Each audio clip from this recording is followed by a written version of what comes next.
Ang Smiling Angels ay determinadong manalo. Oo, kami ay palangiti. Pero sa laban na ito, di nyo kami makikitang humihindi. Hindi namin kailangan magkunwari dahil ito ang tunay naming ugali. Bato-bato sa langit. Wala sanang tamaan at wala sanang magagalit. Paano kayo mananalo kung kayo mismo magkakagrupo ay nagtatalo-talo? Ang grupo namin ang literal. Walang nagsasapawan, walang bida-bida. At kahit anumang hamon ang ibigay nyo sa amin, kami ay lalaban pa rin. Hindi ba si Rave ang sinasabi niyong nagpanalo sa atin? At si Caprice, laging nasa hugasan pagkatapos nating kumain. Si Lela sa weekly task, napakita niya kung gaano siya kadeterminadong manalo. At pagkatapos ng unang eviction, pinapakita pa rin ni Fred ang patuloy niyang pagbabago. Si Ashley naman ang nagbibigay ng kulay sa bahay natin.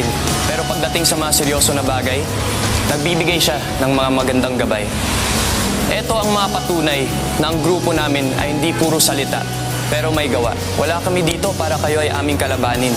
Dahil ang tunay namin na kalaban ay ang dating sarili namin.